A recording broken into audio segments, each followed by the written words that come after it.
મોરબીના ખાખરેચી ગામે વીજપોલ ખેતરોમાં નાખતા ખેડૂતો બન્યા લાલઘૂમ. કલેક્ટર વારંવાર ખાતરી આપી હોવા છતાં અધિકારીઓએ પોતાની મનમાની શરૂ કરી દેતા ખેડૂતો લાલઘૂમ બન્યા હતા. વીજપોલ નાખવાની કામગીરીને અટકાવવાના પ્રયાસો કર્યા હતા, જેના પગલે પોલીસનો કાફલો ઘટના સ્થળે દોડી આવ્યો હતો. ખેડૂતોની રજૂઆતોને ધ્યાને ન લેવાતા આજથી આંદોલનની ચીમકી ઉચ્ચારવામાં આવી હતી. કચ્છ જિલ્લામાંથી પ્રાઇવેટ પાવર ગ્રીન કંપનીની હાઈ ટેન્શન લાઇન પસાર થઈ રહી હોય આ વીજ લાઇન મુદ્દે શરૂઆતથી અપૂરતા વળતર તેમજ ખેડૂતની શરતોનો ભંગ શરૂઆત કરવા મુદ્દે માણિયા, મિયાણા અને હળવદ તાલુકાના ગ્રામ્ય વિસ્તારોના ખેડૂતો દ્વારા વિરોધ કરવામાં આવી રહ્યો છે. આ મુદ્દે અનેક વખત જિલ્લા કલેક્ટર કચેરીમાં જઈને રજૂઆતને ધરણાના કાર્યક્રમ કરવા છતાં હજુ સુધી કોઈ ઉકેલ લાવવામાં આવ્યો નથી. ત્યારે કલેક્ટર દ્વારા ખાતરી આપવામાં આવી હતી અને કંપનીના અધિકારીઓને ખેડૂતને વિશ્વાસમાં લઈ કામગીરી કરવા સૂચના આપવામાં આવી હતી.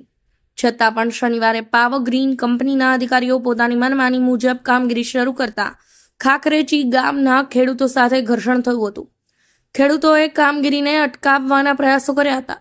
જો કે તેઓ દ્વારા જિલ્લા કલેક્ટર અને એસપીનો આદેશ હોવાના દાવા કરી કામગીરી શરૂ રાખતા ખેડૂતો વેફર્યા હતા. શનિવારથી પાવર ગ્રીન કંપની સામે આંદોલન કરવાની ચીમકી ઉચ્ચારી હતી. ખેડૂતોએ દાવો કર્યો હતો કે ખાખરેચી ગામના ખેડૂતોના જણાવ્યા અનુસાર કંપનીએ પોલ અને વીજ વાયરનો અગાઉ જે ભાવ નક્કી કર્યો હતો તેની શરતો લેખિતમાં પણ આપવામાં આવી હતી. હવે કંપની શરતોનું ઉલ્લંઘન કરી જંત્રી પ્રમાણે ભાવ નક્કી કરવાનું કહે છે. શનિવારે કંપનીના લોકોએ પોલીસને પ્રોટેક્શન સાથે આવી બળજબરીથી ખાખરેચી ગામના ત્રણેય ખેડૂતોની જમીનમાં વીજ લાઇનના પોલ નાખવાની કામગીરી શરૂ કરી દીધી હતી, જેની સામે ખેડૂતોએ વિરોધ નોંધાવ્યો હતો. હવે આવતીકાલે આજુબાજુના ગામના સરપંચો તેમજ 200થી વધુ ખેડૂતો ખાખરેચી ગામે એકત્રિત થઈ કંપની સામે આંદોલન કરવાની ચીમકી આપવામાં આવી છે. બ્યુરો રિપોર્ટ, સમય 24 ન્યૂઝ, મોરબી.